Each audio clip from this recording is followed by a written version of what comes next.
Hello. This is Nicholas from Gandora Gaming. This is part 2, the Shark deck profile. I already showed you off the deck in the previous video, so if you want to see out the deck list, you can check that out. Also, some honorable mentions. But this video is ultimately showing off a couple more honorable mentions and ultimately the combo tutorial. Then I'm just going to show off 2 combos. One is actually I'll show off 3 combos, I think. But anyway, I hope you guys enjoy, and back to the video. Alright, so let's go into the honorable mentions when it comes to the extra deck. The other stuff, Kraken spawn. Like I said, if you have more room in the extra deck, you can make an argument for playing 2. It's just a really strong card. The reason why you would play 2 and not just 1 is that if you summon off 2 Kraken spawns off the death of a number 4 Stealth Kraken, when one of your spawns die and summons out the other one, you can then have 2 pops, which is amazing. I didn't also mention this in main deck. There's supposed to be rare fish. I don't think rare fish was shown because I don't own a copy yet, but rare fish would be in the extra deck. That's the other reason. So he's a free pop plus another rank 4, and the other reason why to consider actually basically putting 2 is that sometimes we just hard to make it. And the reason why I say that is that sometimes you go through your your rank 4s so quickly that just making a Kraken spawn is just pretty cool, just to get back in rotation your Kraken from grave, which is awesome. So there's a reason, there's an argument to play 2. If you're playing the Synchro variant of this deck, which MBT probably went into detail about a couple years ago, there's some great choices. We could play White Aura Rail, which is a rank Synchro 8 that says, hey, destroy all monsters on your opponent controls, I believe. I believe that's what it says. And it attacks twice, inflicts piercing damage to monsters in battles. Also, this card is destroyed graveyard, can banish 1 way. So it has like 5 effects. It destroys all attack position monsters opponent controls on summon. It does piercing damage. It can attack twice, and when this thing dies, you can banish a fish, reborn it. I think it's only when it's synchro summon does it destroy shit, but this card is stupidly good. And I know there's a new synchro fish that was just announced. If they, what's it called, help fish synchro summon even more, this card's stupid, and I think honestly it's just waiting on a synchro based deck in order to abuse it. Another great synchro we can play, we can definitely play the Emancipator Dragite. It's a free spell and trap negate. He's 3,000 attack. We're playing plenty of waters. In a synchro version of this deck, you definitely play Dragite. There is an argument to be playing Ice Barrier Bryonic.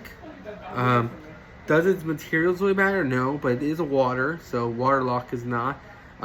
There are level 2 tuner fish. I don't think I actually showed them. Let's see, where are they? Level 2 fish. I know I have them on me. Let's see. Let's find the level 2 fish. Well, he's a level 3. I thought that was the guy. There's a couple of level 2s you can make. I can't figure it out exactly what the target would be.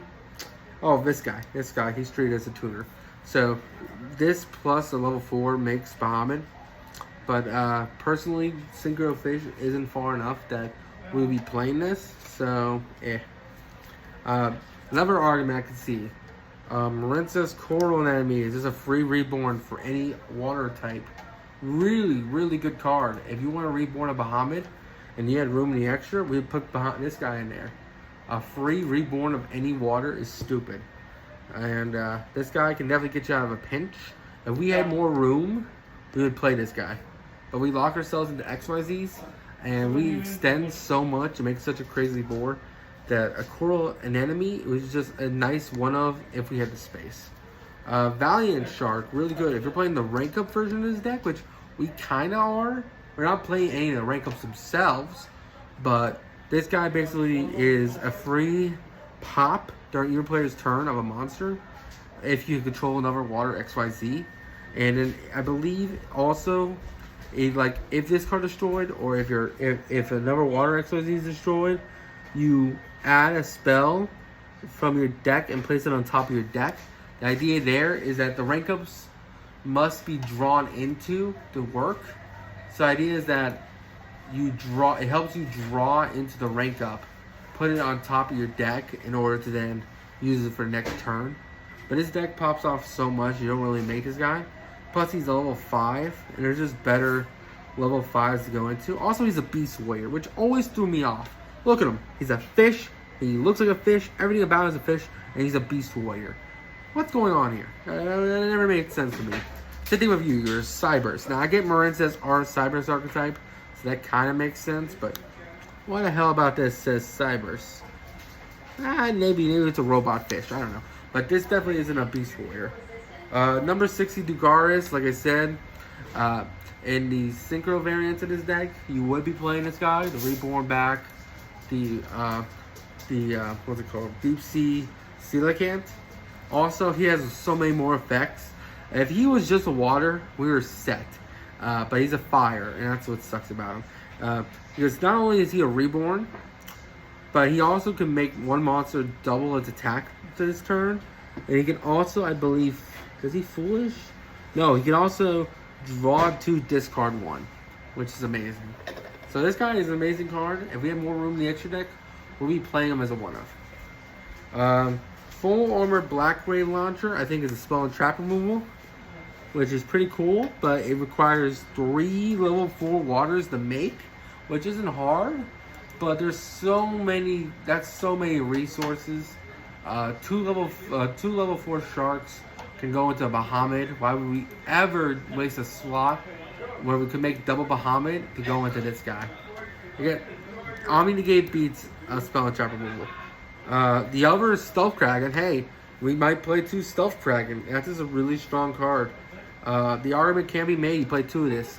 Another card I didn't really mention in this deck is Gozen Match. There's a couple of spells and traps I didn't mention. Torrential Tribute with Fury of Kaioshin is a really good alternative. And Gozen Match is a really strong card. Now, the reason why I personally not playing these 9 cards, my original build was, the reason why I'm personally not playing these version of cards is that Gozen is a hard going first card. And this deck isn't always going to be able to go first. If anything, I would like the side deck Gozen. My theory behind this is you will want to be prepared for everything. And the more extenders you play, the better. Gozen is a great control card. By making Stealth Kraken turn anything to water, you flip up a Gozen on them, they're waterlocked. That's an amazing combo going first. But going second, drawing a Gozen Match, sucks. It sucks really fucking bad. And don't get me wrong, if you can equalize the board state and then make a Stealth Kraken flip up a Gozen on their turn, you're all good.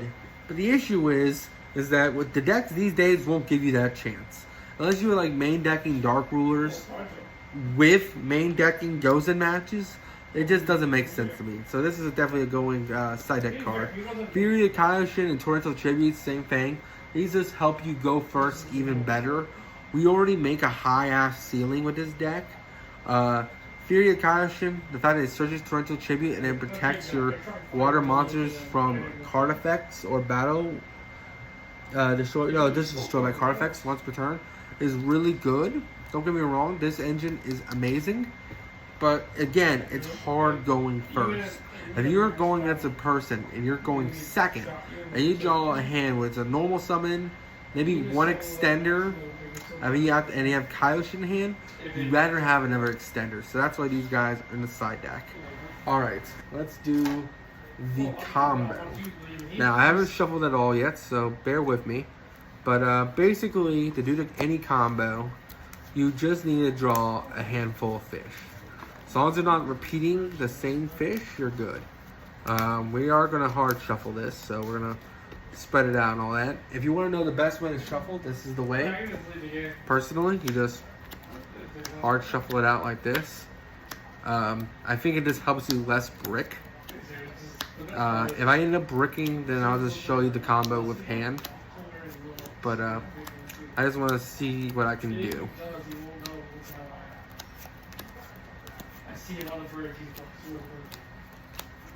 Kind of just do it randomly.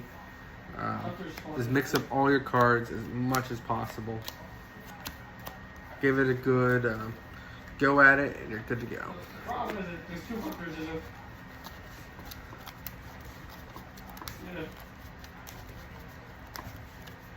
Alright, let's see what I draw and see how this goes. Alright.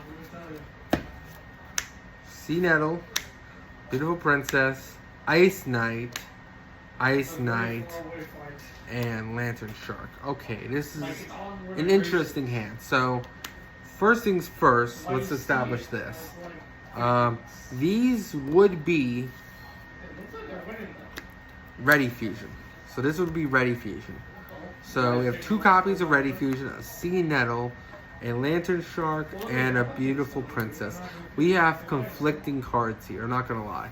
We can still do some combos, but this is a shit hand. I'm not going to lie to you. First things first would activate... I'll show you both if this was an Ice Knight or if this...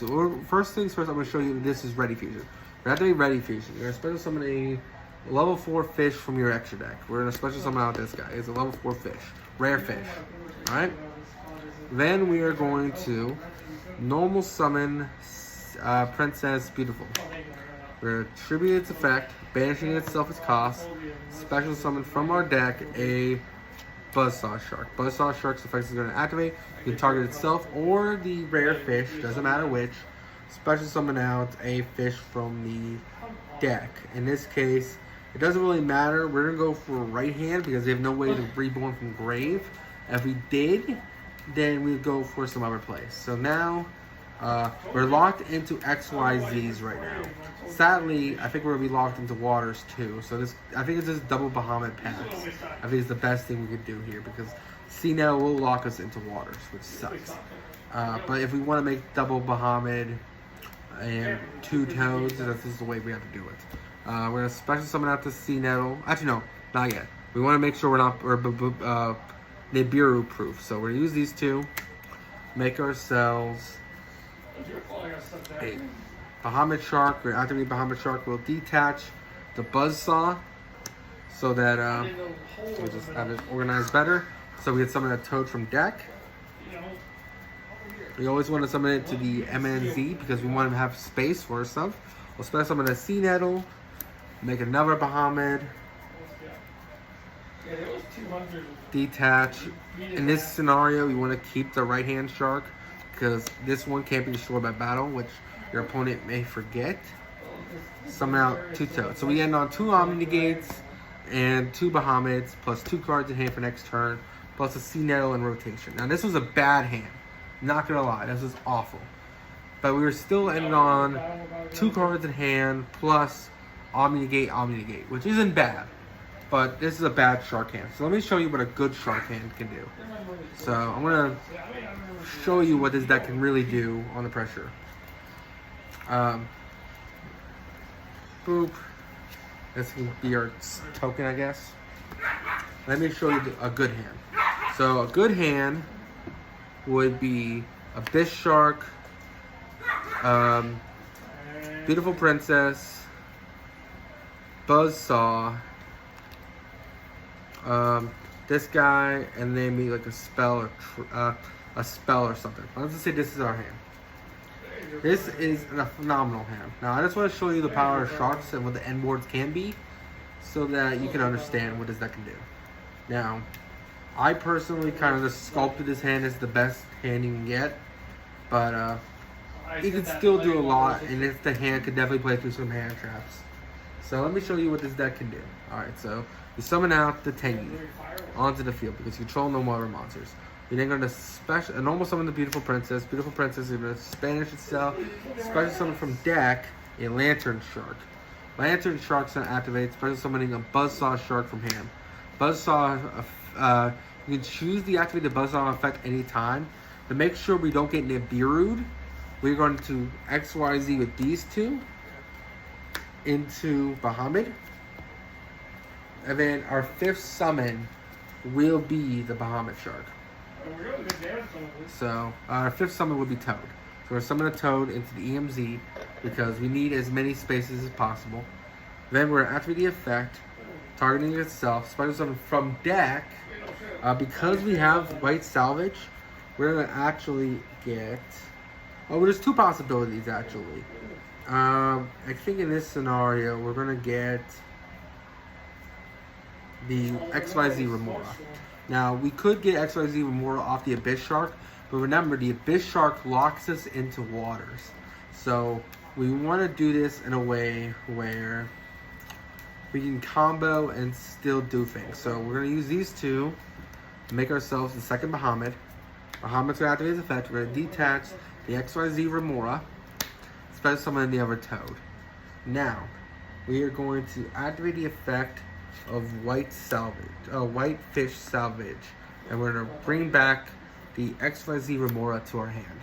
We're then going to, using the Bahamut Sharks, because we're only locked to the XYZs right now.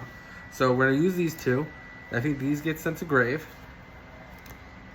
to go into a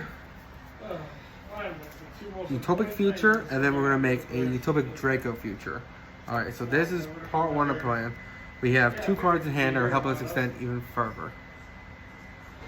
Alright, so back to what I was saying. So since we're not locked into waters yet, we were able to make the XYZ Remora. No, I said wrong. We're able to make the Utopic Future because we're not locked into waters yet.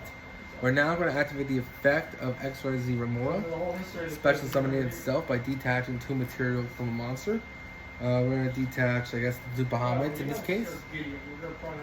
And then we're going to reborn, because we still have 2 fish in grave. This guy and this guy. So now, their effects are negated. So that's very important, because they can't be treated as 5s right now. So we have 3 materials, 3 negates. You're probably wondering how much more can we do? Well, we can still do a lot. We are going to now we have to make ourselves a Stealth Shark, a Stealth Kraken. So now you have 2 Omni Negates, a Monster Negate, and a Pop. All his monsters are water. And now, because now he's a water, we can special summon out Abyss Shark from hand. Abyss Shark's effect will then activate to add to our hand any fish. Any fish. We can add... It doesn't really matter. I guess if we want to set up ourselves for next turn, we'll add ourselves a Lantern Shark? No, we'll add ourselves a Buzzsaw. So this is the end board. We ended on... Well, actually, no, we're not done yet. So here's the tricky little thing with Abyss Shark. Remember, it can only be treated as a level 4 with number monsters. So we can't go into Abyss Dweller right now, and we can't go into a Sea Nettle. So we can't go into either of these.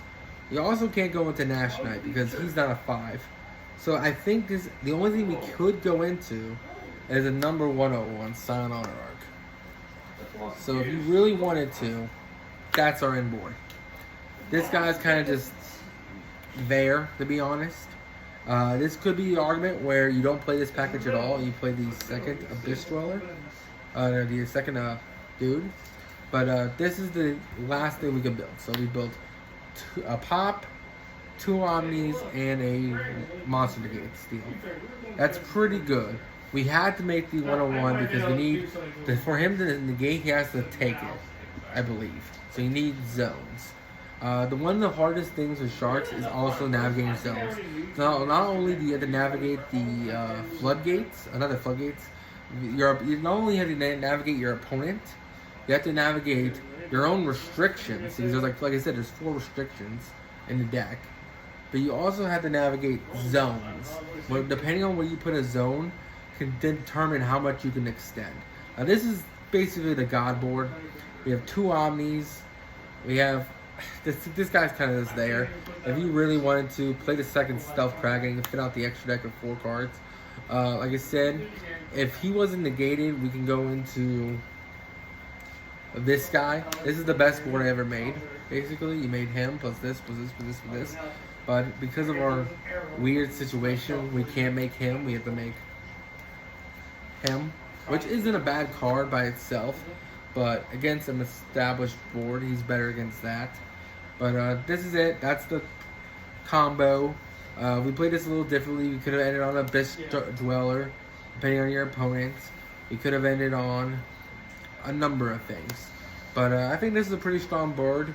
If you really want to stop the graveyard, switch this guy out for the Abyss Dweller.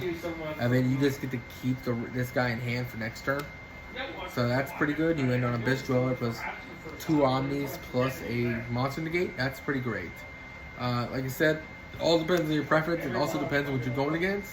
Because your opponent's not just going to let this combo go off. If they have a hand trap, they're going to do it.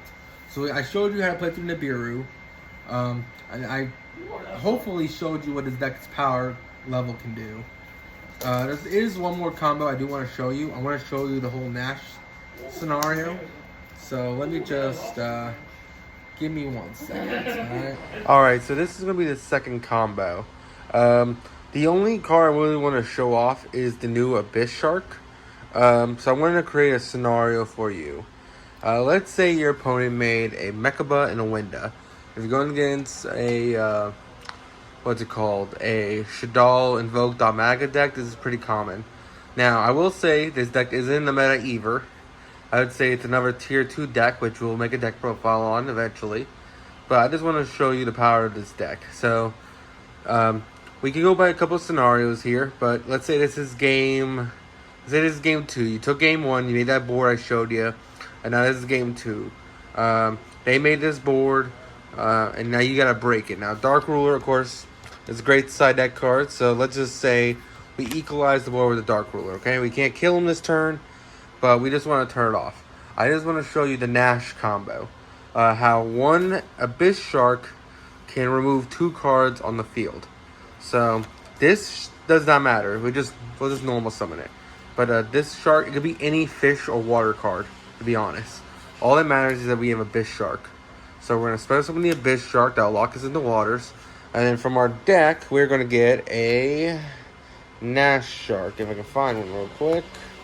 Oh, not a Nash Shark. My apologies. A Crystal Shark. Probably should have had this more organized. Yep, there he is. Oop.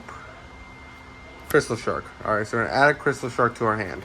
And right now we have full combo to remove both monsters on the field without sending them to graveyard, which is nice.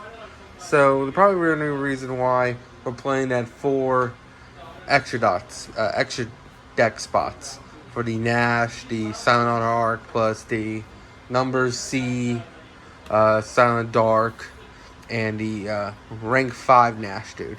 Well, I just want to show you why. So you're going against the board, you Dark Ruler them, you special summon him, who adds a Crystal Shark, you special summon Crystal Shark. With these 2, because they're normally 5s, we can go into our newest addition to the deck, Nash Shark. Or Nash Knight, whatever you want to call him. So now we have Nash Knight. We have a Nash Knight's effect. We're going to detach 2 materials, attach from the extra deck a Silent on Arc, and a monster your opponent controls without targeting. So we're going to attach the Winda. Alright, we're going to attach the Winda. Then, we're going to activate the effect. We're going to... Actually, no, we don't have to use the effect. We're just going to step on top. Effect, we're going to detach. We don't want the Winda back in grade, because the Winda, I believe, will trigger the second it hits grade. So you want to leave this in there. We're going to detach the Silent Honor Arc. And you're going to make a C31 Silent Honor Dark. And you're going to activate the effect. And you're going to absorb another monster on the field. And like that, you've not hit him and absorbed 2 monsters on the field. Now, you're probably wondering, well, you had Dark Ruler. How practical does this come up? Well, in our deck, we have so many extenders. We can bait out some of his negations to make this guy. Because it's only 2 level 5s to make the Nash Knight. I just wanted to show you what's cool about this whole combo where you can make him. The fact that he just absorbs 2 monsters on the field. And then, because of this guy, he'll blow up during the next turn. But, because he has Silent Honor Arc engraved, he'll keep coming back every time he's destroyed. And he'll gain 2,800 life points, and he'll keep absorbing monsters during your turn, which is pretty awesome. I just want to show this quick little combo in order to show why you're playing these cards. Personally, if you want to take them out for more room, that's 4 spots you'll be saving in the extra deck. So I definitely recommend making your choices on your own. I just want to show off the new support. All this stuff. Well, this guy and Silent Honor Arc did not come out in the new set, but these two are. These guys are amazing, and I kind of want to just show them off in this deck profile. Maybe in a future list, I'll cut them and show you what you can play instead of these 4 cards. But anyway, I hope you guys enjoyed the video. Don't do anything stupid, and expect a new video tomorrow. Bye-bye.